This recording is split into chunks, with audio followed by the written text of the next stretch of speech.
It's so surreal that it's actually happening to you. Every time I hear there's a serious accident, I go back, I hope they don't have to go through the same thing I did.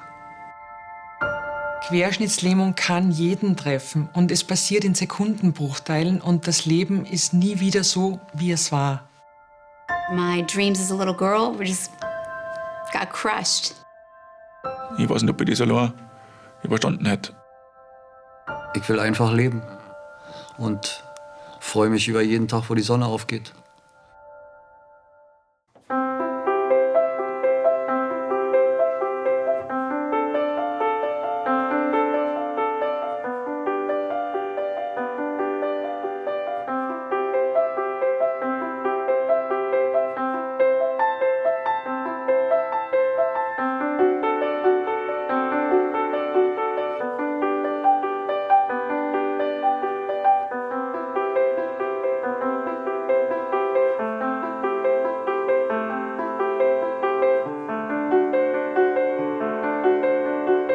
My injury happened when I was giving birth to my second daughter through an epidural. The doctor had a drug issue.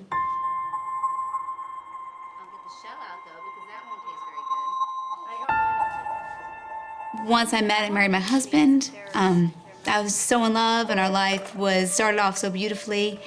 And I felt like, it was like a dagger to me. Transferring, showering, little things that just you did and were not a big deal to do become sort of extraordinary.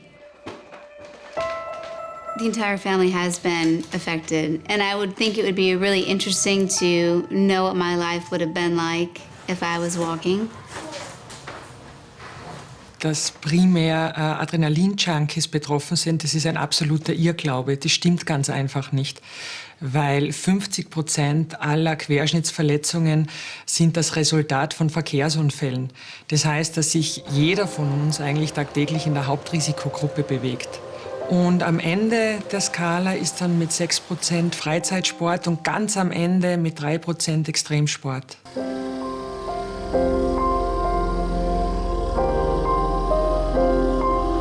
Also mein Unfall war es ja eigentlich noch relativ genau. Da bin ich nach dem Start im Hintermittelfeld gewesen, beim Motocross-Rennen. Ein anderer Fahrer vor ihm ist gestürzt und er hat dem Motorrad nicht mehr ausweichen können, ist drüber gefallen und ist genau am Kopf gelandet. Es war eine Quetschung des 5. Halswirbels. Vor allem in der Intensivstation habe ich schon eine richtig schwierige Zeit gehabt, weil ich mit der Lunge natürlich Riesenprobleme gehabt habe, da ich beatmet worden bin. Also das waren schon Phasen, die ersten 10 Tage, 2 Wochen, wo es eigentlich mehr ums Überleben ging, als wie um sonst was. Also ich war im ersten Moment schon geschockt, dass ich querschnittgelähmt war. Habe dann aber gesehen, dass ich was tun muss, dass ich wieder mobil wäre. Also ich habe am Anfang ganz, ganz wenig machen können und habe die Therapie schon richtig dringend gebraucht. Dietrich Matischitz ist ein guter Freund von mir. Den habe ich an dem Tag des Unfalls dann als erstes erreicht. Und wir haben dann Gott und die Welt kontaktiert und haben gesehen, es gibt einige Projekte, die vielversprechend sind, aber noch sehr weit weg von der klinischen Anwendung. Als betroffener Vater, der Didi als Freund, für uns hat es da eigentlich nur eine Richtung gegeben. Wir müssen Hoffnung schaffen, indem wir eine Institution einrichten, die diese Projekte weiterführt. Und das war im Endeffekt dann ganz offiziell ein Jahr später die Gründung von Wings for Life. Nächste Woche bitte, dass wir uns mal zusammensetzen mit Designideen. Und das war wesentlich härter, als ich gedacht habe, weil ich habe geglaubt, das ist ja Das Ziel von Wings for Life, das lautet ganz klar, Querschnittslähmung heilbar machen. Und das geht nur mittels der Förderung medizinischer Forschung. Rückenmarkverletzung, obwohl es jeden treffen kann, betrifft vergleichsweise weniger Patienten, ist keine klassische Volkserkrankung. Rückenmarkverletzte sind deshalb angewiesen auf gemeinnützige Stiftungen wie Wings for Life, um hier einen Unterschied zu machen, um Forschung anzuschieben, um letztendlich auch Fortschritt zu beschleunigen. Dann sehen wir uns auch noch als wissenschaftliche Kommunikationsplattform, um die Wissenschaftler untereinander gut zu vernetzen, dass die sich austauschen über ihre Arbeiten, damit keiner ein Stück des Weges doppelt gehen muss. Und drittens sehen wir uns auch noch als eine Institution, die Bewusstsein schafft für die Problematik, für die Schwere dieser Verletzung, für die Härte, die diese Menschen trifft, die mit so einer Verletzung leben müssen. Ich kann mich an den Unfall direkt nicht mehr erinnern. Nur noch, wie ich dann auf der Intensivstation aufgewacht bin und vorher fürchterlich bunte Träume hatte. Das dauert schon ein paar Tage, dass der Körper das mitspielt. Ich glaube, das Atmen, frei atmen können und entscheiden zu können, ich möchte jetzt einschlafen, in Ruhe und weiß, dass ich morgen früh wieder aufwache. Das ist, glaube ich, für mich das allerhöchste Ziel im Moment.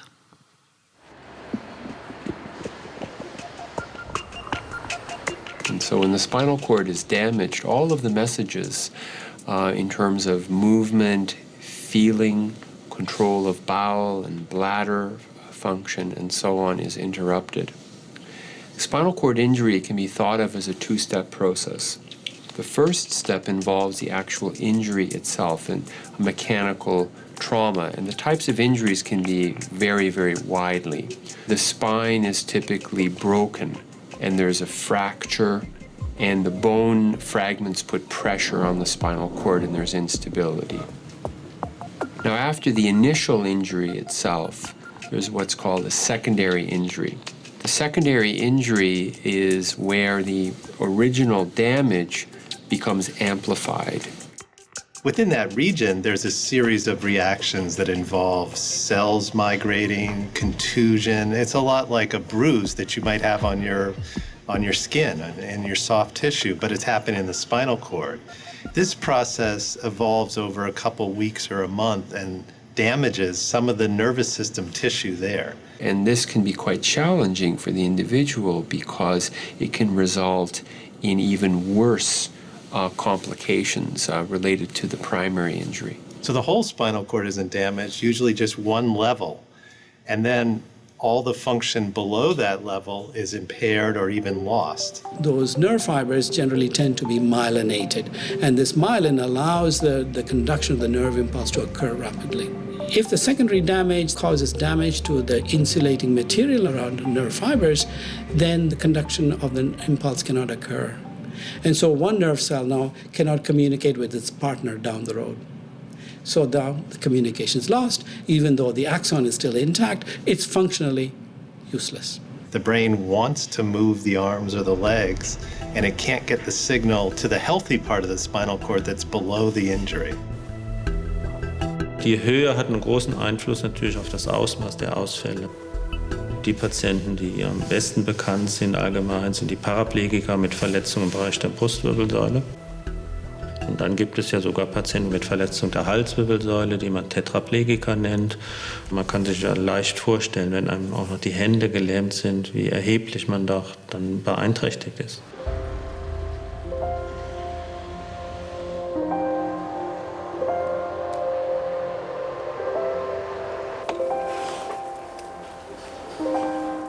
The injury is about more than just not walking. I mean, that's sort of the obvious thing that everyone sees, I think. And depending on your level of injury, even just having your hands is huge. Being able to breathe. Some people are on a vent. That's enormous. Ich beschäftige mich schon damit, ob irgendwo ein Wissenschaftler oder irgendein Team was entwickelt hat, um Nervenstränge oder Muskeln wieder freizulegen.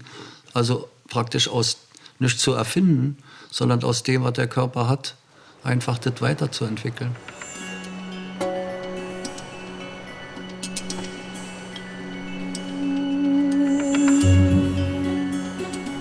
Die Rückenmarksforschung ist ein relativ junger Forschungszweig. Und ganz am Anfang, da haben sich einige wenige Pioniere damit beschäftigt. Und es galt ja lang das Dogma, dass es im zentralen Nervensystem keine Regenerationsfähigkeit gibt. Und in der Medizin braucht es immer relativ lange, bis sich neue Erkenntnisse wirklich durchsetzen. When I first started working in the field 30 years ago, it was generally thought that central nervous system axons could never regenerate. And I did some experiments that showed that if you provide the nerve cells in the spinal cord in the brain with a nerve from the leg, then those nerves would regenerate the length of the spinal cord. So what did it tell us? It told us that it can regenerate through a piece of peripheral nerve, but it cannot go through the spinal cord itself. So there's something in the spinal cord that prevents it from growing. So this kind of opened up the field in terms of, where do we look? In terms of, we know it is possible, but how do we get it to do it? Jetzt sind wir natürlich als Stiftung gefordert, auch die nötigen finanziellen Mittel zur Verfügung zu stellen. Es ist jetzt ein ganz wichtiger Zeitpunkt. 100% alle Kraft in die Forschung, die über die Spenden generiert wird. Das ist sicherlich die beste Voraussetzung für eine Stiftung, um effektiv zu sein und aber auch um glaubwürdig zu bleiben. Ein Wings for Life gefördertes Projekt muss 3 Kriterien erfüllen. Es muss innovativ sein, es muss Qualitätsstandards erfüllen und es muss mittelfristig zumindest auch eine Anwendungsperspektive bieten für rückenmarkverletzte Patienten. So that's why we have open grants competition that's open for people around the world. And we have an international review board that reviews these grants, and we fund the best research that is done, no matter where. Wings for Life hat nicht eben diese lokale Begrenzung auf ein Land oder sowas, sondern die sind interessiert an einem Projekt und das Projekt ist, bring was für den Patienten raus. And there's a lot of us out there that have been waiting for something and living our lives, as best you can, as joyfully as possible, but with that hope of regaining the use of your limbs, which is how we're really designed. I think as a mother, the hardest part for me is to sort of forgive myself for the things that make me feel inadequate.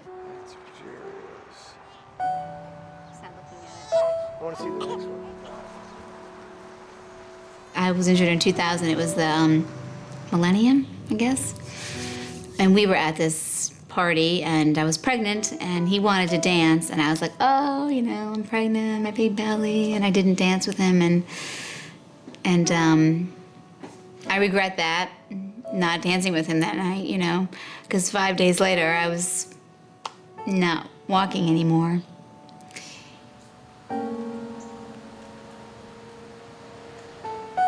Besonders berührt hat mich die Annette, die ich in New Haven getroffen habe, dass sie keinerlei Bitterkeit in sich trägt, weil sie eigentlich durch die Hand eines anderen Menschen verletzt wurde. Well, yesterday when I saw Dr. Strittmatter's lab and I got a chance to ask him a lot of questions, and he's so great at explaining things, I felt like that they're going to get there. But it's still there and it's still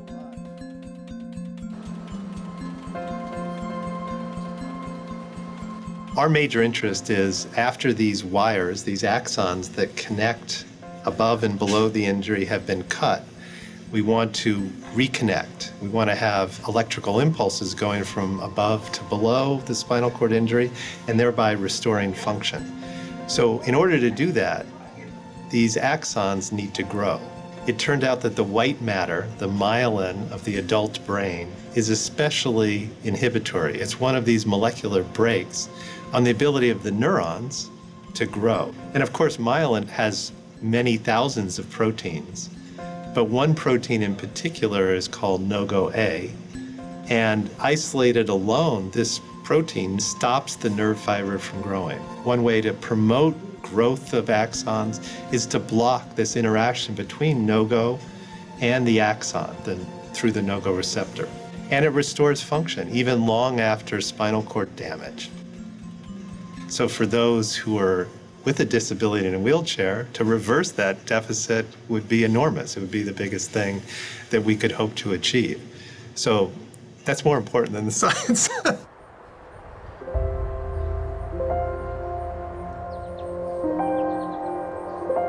I remember vividly, it was 5.5 years ago. In fact, it was on January the 22nd, 2008. I just came home from work. There was lots of snow in the driveway, but under the snow, there was what we call black ice.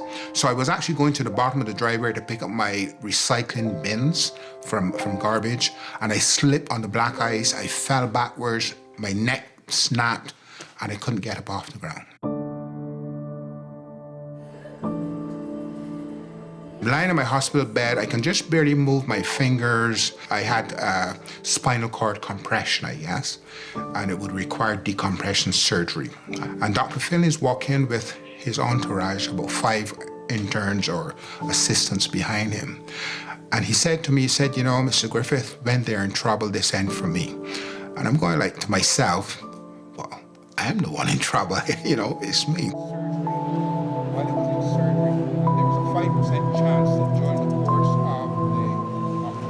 I'm a neurosurgeon as well as a scientist, and I focused in the clinic on the early events after injury. And in the laboratory, I've been focusing on ways to try to regenerate the injured spinal cord. And in particular, we're looking at the use of neural stem cells. And this is work that's being supported by the Wings for Life Foundation. Neural stem cells are the building blocks of the brain and the spinal cord. And if one thinks about trying to regenerate and repair the injured spinal cord tissue, it's a logical technique to use. So a lot of our work has been focused on regenerating the myelin.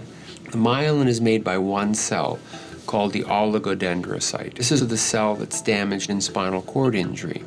And so one of the first strategies is to use the patient's own spinal cord as a scaffold or as a structure, and then to introduce neural stem cells to replace the oligodendrocytes. They then make the myelin and they remyelinate these nerve fibers. And by doing this, they can reestablish the functional connections between the brain and the periphery.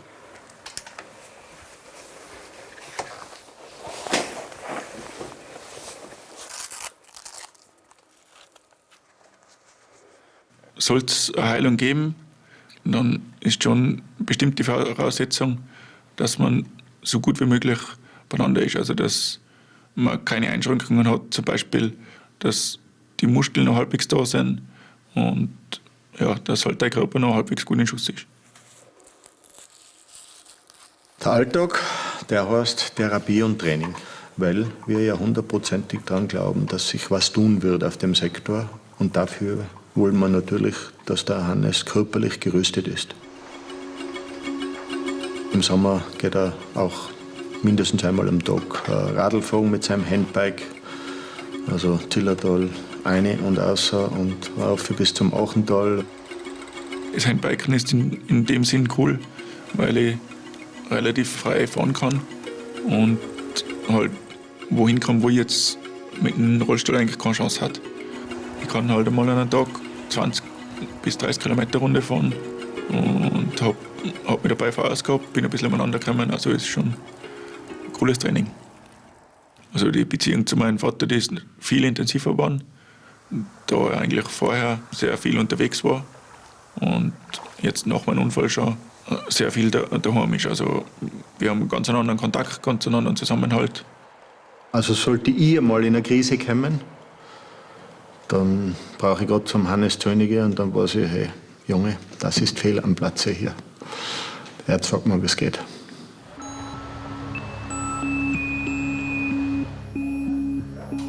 In den letzten Jahren braucht es sehr viel Arbeit, um so bestimmte Grundlagen zu verstehen. Und die haben sich jetzt so rausgebildet, dass man diese Grundlagen wirklich in Therapien umwandeln kann. Und das, was wir machen, ist mit dem Rehabilitation Engineering, mit der Entwicklung von Geräten, ist genau zu ermöglichen, dass Patienten in der sehr schweren Verfassung, wo sie sind, akut trainieren können, anfangen zu trainieren. Und je besser sie werden, sie mehr gefördert und gechallenged werden mit den Therapien. Das Gerät, was wir hier entwickelt haben, ist ein Prototyp, ein ganz neues Gerät, heißt Float. Das ist ein Trainingsgerät, wo der Patient entlastet wird. Aber dieses Gerät kann tatsächlich sehen und lernen, wie stark der Patient Hilfe braucht und gibt dem Patienten nur so viel Hilfe, wie er benötigt. Physiotherapy helps an awful lot. And a lot of times you might not have the same functions you had previously, but you can still reach a point where you have a good life. Der Trevor Griffith zählt zu den ganz, ganz, ganz wenigen Menschen, die nach Wochen oder Monaten aus einem Rehabilitationszentrum gehend wieder rausmarschieren. Ich denke, er hat so einen Blick in die Hölle gewagt und durfte die auch wieder verlassen. And what I did, I celebrated all my improvements, however minor. So for example, the first time I was able to move from my wheelchair to my bed on my own, I called my wife and said, guess what, Julie, I was able to move from my wheelchair to my bed on my own. And she said, great, and we celebrated that. I really gained back the overwhelming majority of my sensation. And my bowel and bladder, I mean, I know that's sort of embarrassing to talk about, but that's a huge bit of recovery that I had like 4 years into it. You know, it's sort of the untold thing, because you know you can't see it, but certainly in terms of my life and living and even just infection and other issues and time, huge. Vollgas zu geben hat natürlich in der Forschungswelt andere Bedeutung als wie in meiner vorhergehenden Tätigkeit als Sportler, wo es um Sekunden gegangen ist. Und da geht es halt um Jahre und das ist ein Thema, mit dem man sich sehr schwer anfreunden kann. So I get asked sometimes, me and my colleagues have been working for so long in this field, why haven't we found a cure yet, right? Well, we are working on a very tough problem, in a way to peel back the mysteries of 300 million years of evolution. When you put it in that context, what we have done in 30 years is absolutely incredible. I just think what takes a long time is the understanding and the process itself and science and approvals and clinical trials and all those things are, they have the course that they have to run for the reasons that they need to do it that way, and it takes time. Hard to be on the waiting end of that. So you're holding your breath, you know, that it comes together as quickly as possible. If we want to push further and faster the work that's done in spinal cord injury, we need to have organizations, we need to have foundations that are targeted, whose sole function is to target and focus on spinal cord injury. So Wings for Life plays this really essential role that can't be filled or won't be filled by the government or by pharmaceutical companies. The eventual goal is shared by almost every project, but nobody can predict today that this is the one route to take to get to that goal, and we need to pursue many routes. We can see a cure possible, but we're not there yet. Well, I'm inherently impatient, so the sooner the better. Realistically, it takes time, but we are in clinical trials now with neuroprotective drugs, and clinical trials are moving forward with neural stem cells. So there is real hope that we could be seeing real advances in the next 5 to 10 years. We don't know what might even come, you know, next year, because surprises happen in terms of discovery. Jedes Projekt, das wir fördern, ergibt so ein kleines Mosaiksteinchen, das da an passender Stelle eingefügt wird. Und die Erkenntnisse des einen helfen vielleicht dem anderen Wissenschaftler wieder sein Projekt weiterzuentwickeln. Und ja, Steinchen nach Steinchen wird da eingefügt, bis wir hoffentlich in nicht allzu ferner Zukunft das komplette Bild vor uns haben. Science is hope, for sure. It's serving a community that may not be great in numbers, but they're great in need. There are no shortcuts to this because we need to provide hope, but we cannot do it at the expense of poor science. Mit der Hoffnung darf man nicht spielen, da muss man vorsichtig sein, ganz klar. Aber durch die Wings for Life haben wir immer mehr wirklich Top-Wissenschaftler kennengelernt, die alle gesagt haben, es wird eines Tages heilbar sein. Da sind wir 100%ig überzeugt. Mit dem, was wir jetzt schon wissen, weiß man einfach, Da gibt es einen Weg zur Heilung.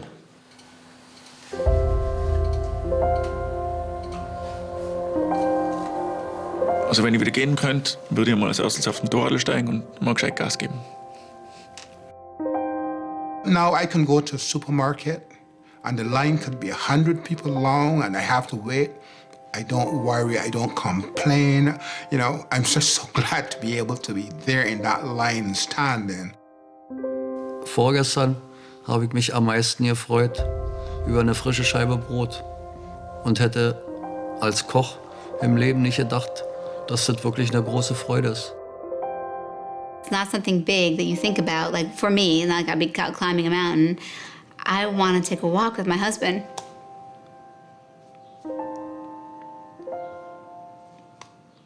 Simple.